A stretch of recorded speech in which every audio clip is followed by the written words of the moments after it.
one that you're too far in and you can't make it back, but just work for it. Really work for it.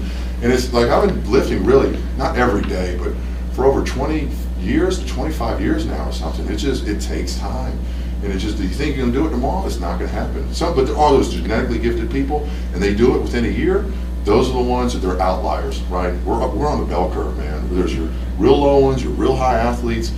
Those are the ones that are making millions of dollars on TV. We're in the rest, we gotta work for what we want. And that's, just learn how to work for it and just train and be, but it's a process. Just like, Bruce Lee has another quote about this. Embrace the process. Don't be so task oriented and trying to say, okay, I have to always be here for the meat, because the meat's gonna take care of itself. But enjoy the process of getting there. That's the fun. I was the idiot that liked practice, and that's why I like coaching. But enjoy the process of getting to the end, because the end's going to take care of itself. That's when you have fun. But just enjoy the challenge of training. Yeah.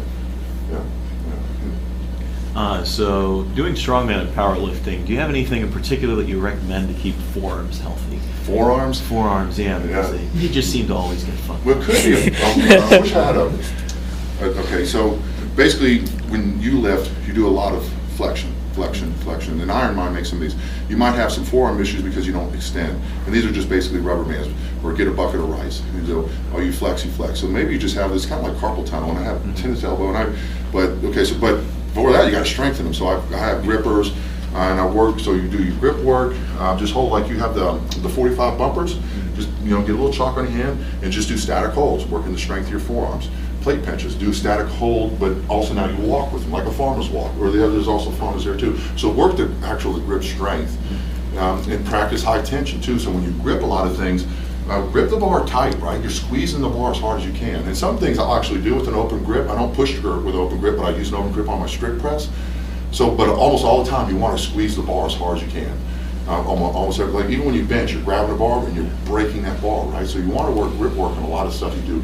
And I use straps and stuff. I'm not anti-strap or anything like that. But a lot of times when you do strap work, your fat grips, or whatever, you don't use your straps. You just squeeze the bar, grip things, and just build up that strength. I was fortunate, like I said, I worked with my daddy. I had to swing a hammer when I was younger. A lot of that stuff is just learning how to use your grip and squeezing in the movements that you do.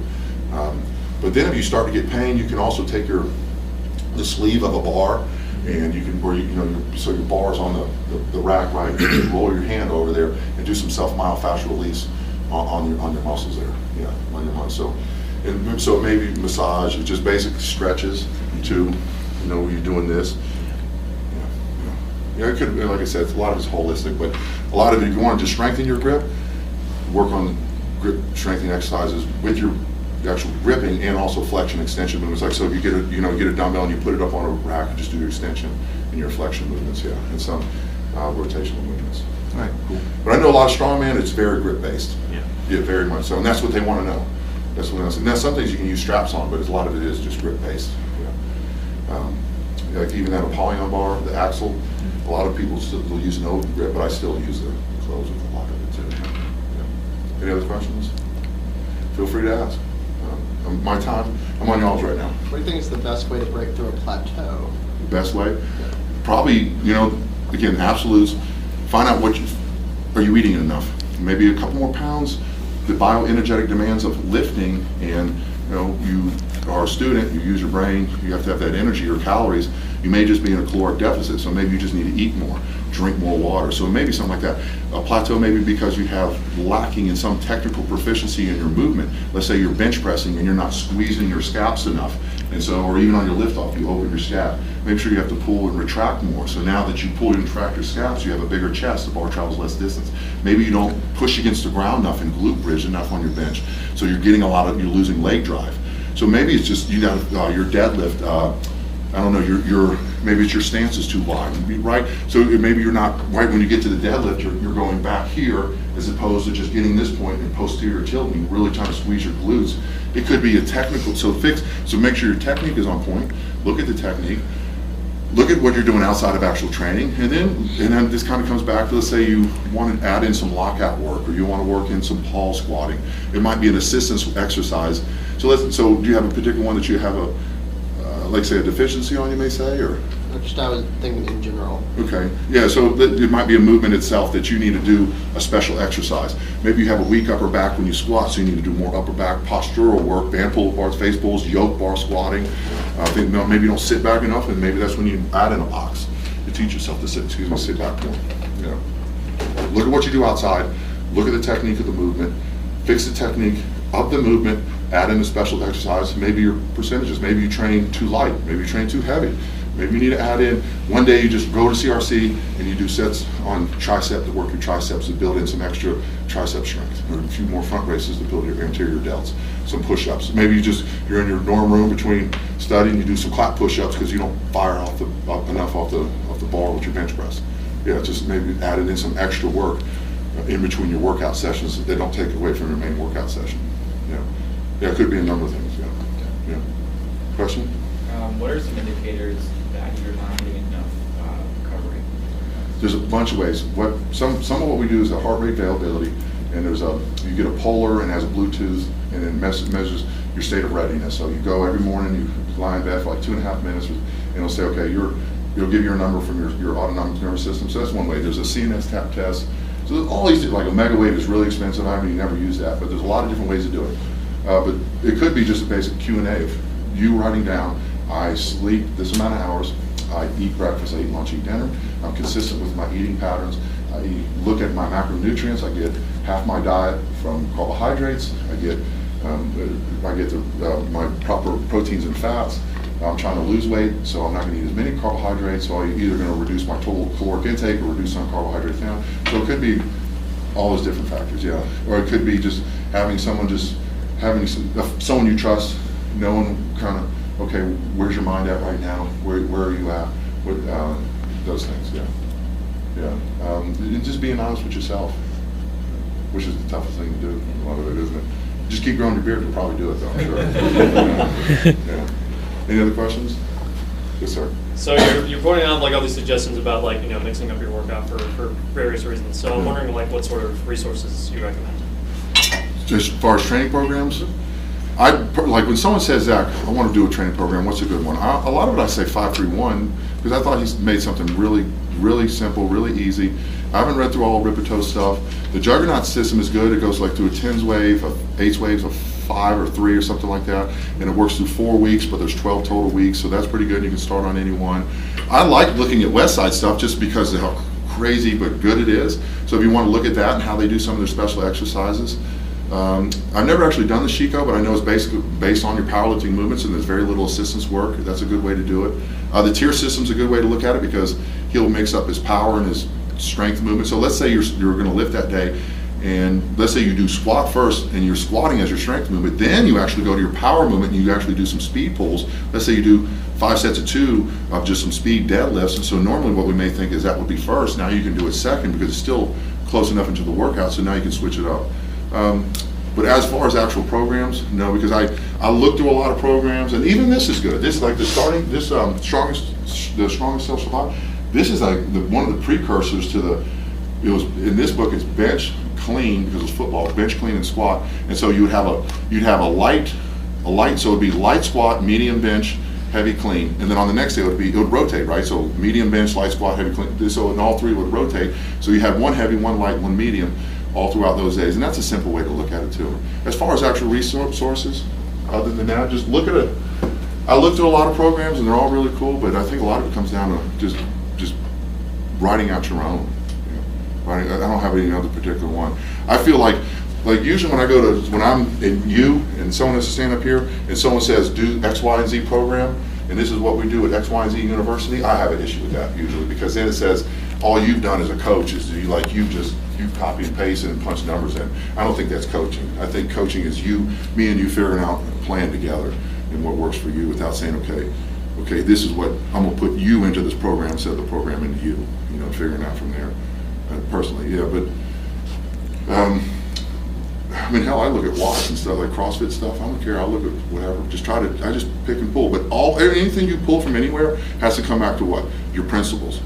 What are your principles? I'm gonna be a ground-based guy. I'm gonna squat. I'm gonna lift at this particular. Find out what your principles are as a lifter. I know that's kind of. I know I didn't fully answer the question, but part of it is because I don't have any one particular program that I think is best. If I did, I'd already have it. But I think it was, unfortunately, part of this presentation is just giving you information to make your own decisions, because I don't have one particular program. Yeah. As a strongman competitor, how much of a carryover have you seen between the yoke walk and just the back squat? That's a good question. I don't know if there is any carryover, because the yoke, I like moving events, and the yoke is barely a 3 to 4 inch pick, Yeah. right? So there's not a whole lot of carryover other than your back going under extreme spinal compression. And what's better than walking 700 or 800 pounds up and down a lane and then trying to squat? So I don't know if there is much carryover. Does it help with bracing? Oh, absolutely. So, all right, so you have your contralateral strength and your ipsilateral strength. So basically you have your strength, so you cut yourselves in half, right? So you have your strength. So this, if I hold this side, I build all these erectors and lateral erectors and stabilizers. But then I also have these, because like the farmers, because when you walk with your gait, and so it's uneven. So one time the strength is here, or the stabilization, so the other strength is here and the other stabilization. So now you have anti-rotation. And I do a lot of anti-rotation, so I'll do just even like holding a band so it's unfixed, and I'll do anti-rotation, because all what we want to do is we want to be able to stay within our midline. So even if I'm a track athlete, or if I'm a racket athlete or a golf athlete, they do a lot of rotational work, but they have to be able to bring themselves back to a midline, they're neutral. So what we do when you do that yoke or you do that farmers, if you're doing this, then you're way out of your midline, right? Because you're swinging. So your ability to keep your body in a relative midline, so pull yourself back to the middle, that's really good for it, because you're going to use a lot of your quadratus laborum, your lateral erectors, a lot of these movements to stabilize. I remember the first time I ever did a yoke, it was over at Coffee's gym in that pavement, and I was like a newborn giraffe, right? It was like amniotic fluid was still all over me and everything. I was like, okay, this sucks, but it's awesome. And so, but then after a while, you learn how to do it, and that's where you build that. Yeah, you do build a lot of, because a lot of people will fail too because they can't hold their posture, they can't stay here. It's a big part of it. But it is good for conditioning. That's where your conditioning come in. If you want to do farmer's walks with some kettlebells or some dumbbells, or even the farmers themselves, that's great for conditioning. Yeah, it is. Yeah. Does that answer your question somewhat? I just want to plug something. I don't know if you guys saw, I posted this huge online seminar that's happening next week. So there's a lot of big name powerlifting coaches and athletes, and they're going to cover a lot of the stuff that you guys mentioned. So I'll update the schedule, you guys can check it out, but I think everything y'all asked, they covered, like programming for beginners, recovery, attempt selection. That's going to be going on all week, and I think it'll be on YouTube, so I can link you guys listen to. So when you head up like the schedule where you do like 3 weeks and you do percent of like 60, 70, 80%, and you have your sets and reps. Like what about whenever you do like a ladder, like during your like the same workout where you go like 8 to 6, 8 to 6 or 2 or something like that, you go down and back up. Like what's the benefits versus like downside? So basically you're doing a pyramid and a reverse pyramid? Yeah, yeah. So you have an ascending or descending reps, but ascending percentage, ascending intensity, and back up. Yeah. You know, like, okay, but even to pull back from that question either way, let's say you're doing it 8, 6, 4, 2. Your goal is 2, right? So let's say you don't necessarily have to do 8. I'm not saying it's wrong. I don't like absolutes again. But you don't have to necessarily do 8. Why not do a 2, a 2, a 2, and a 2? That way, because like the metabolic requirement of 8, and if you fatigue yourself at 8, because all you're really trying to do is warm yourself up, and you've done that enough, and you're really just doing motor pattern technical proficiency training. You're trying to just get this, and this to be ready for this. So rethink maybe if 8, 6, 4, 2 is necessarily the way to do it. But if you do it, and then you go back up, so you go 8, 6, 4, 2, then you're saying going 2, 4, 6, 8. Yeah. So if you've gotten that 2, and so your body really, in a way, even though it's no specific adaptations to the proposed demands, it also only knows stress. And so let's say this stress here is 90%, and you've gotten to 90%, and your body has a finite battery in your CNS. Right? You can still move this, it fluctuates a little bit within reason, because that's how you build your work capacity. But if you've gotten to 2 here, and you're really close to the end of your battery, when you go to 4, your 4 to your body says it's really 2 as far as your CNS and the intensity may be concerned. And then once you do that 4, now you do once you've done your 4, now you get the 6.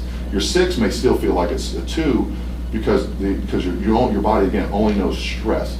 So when it knows that stress, it really still feels like a 2. So going back up may be a way to trick yourself into not going 2, 2, 2, and 2 at 90% and getting a 4 that's really an 85 but feels like a 90. And that way you don't hurt, you may not hurt yourself. But there's nothing wrong with doing a drop set either too, like say, okay, you hit your 2 at 90% and doing a couple sets at 60 or 75% for sets at 10 just to build your volume and your work capacity, as opposed to doing it at the beginning, because you really need your 2, so if you do your sets at 10 before, you're going to fatigue yourself too much for what really matters, and now do your assistance work and your repetition work afterwards. Yeah. Did that answer your question? Yeah. Do you think it's important to do higher rep work that is over 5 for powerlifting on your main movements instead of keeping it kind of constricted to your accessory movements? And like Steve Goggins, I don't think he makes a joke out of it. I don't think you guys know Steve. He's local pretty much too. He's never done 5. Like he laughs at it. That's cardio. Yeah. And that's a joke. It's right, but it's true for a lot of No, it's people. definitely true. Yeah. Yeah. So I don't my know only if I- issue, I don't like squats. I don't have a problem. I don't have a squat problem with squat and bench. Like here's the thing. Like when you bench, if you bench right, you're squeezing your glutes. To me, there's a little bit of an arch to your back. And for me, I have a finite amount of times I can arch. So if you're really working that movement, like you get to 10, you might do really. Oh, yeah. Right. And so, Yeah, even so it 5 might be is better sufficient. something for a dumbbell bench or a machine bench or something where you can do an assistance work that doesn't have as much technical proficiency and structural adaptation, so you can move it away from that.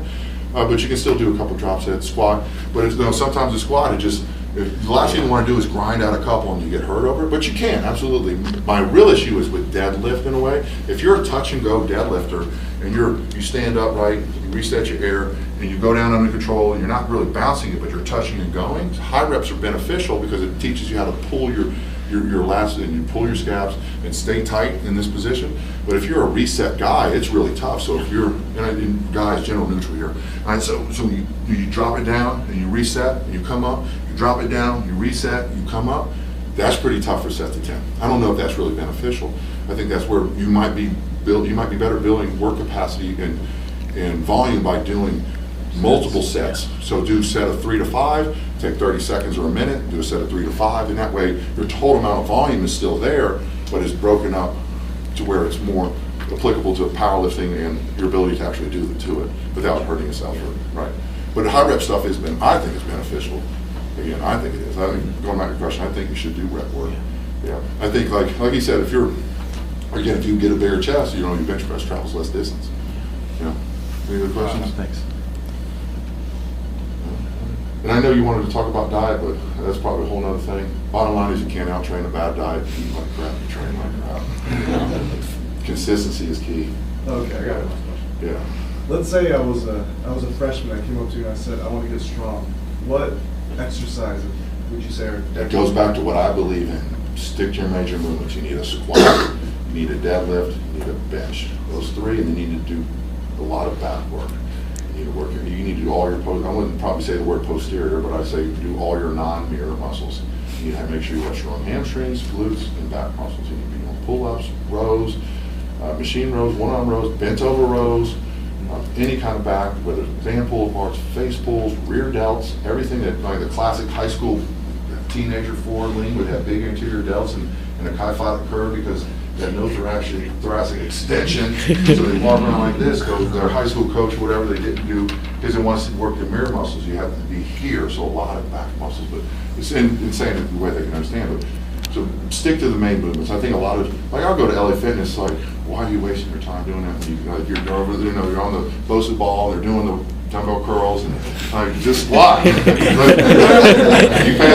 a membership like I pay a membership. What do I care?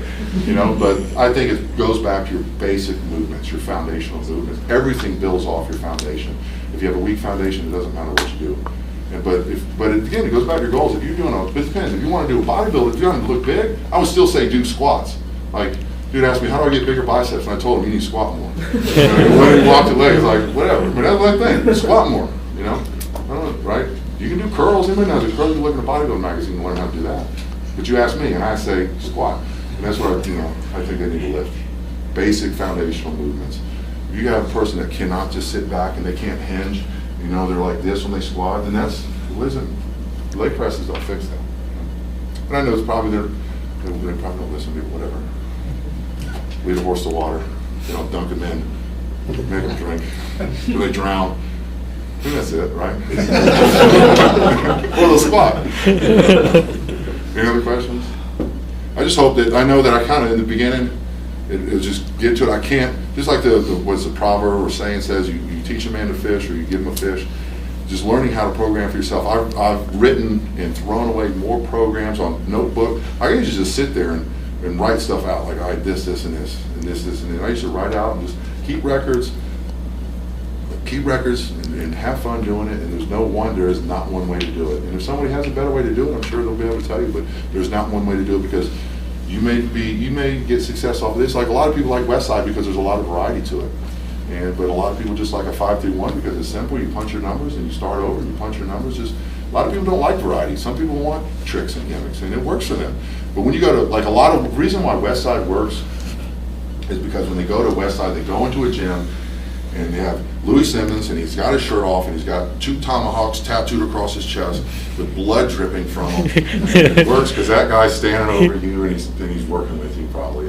And so when you go to your sit-down nutrition, a lot of stuff works because you have an atmosphere. Everybody in this room, just like when you go to church, whatever, there's the people in the room. It's not the stained glass windows. It's the people in the room that making it. And so it's people coming together. So a program works because people work. But if you're an individual and you want to find an individual program, find out a program that's work for you on an individual basis. Because one program works for you, so it may not work for you.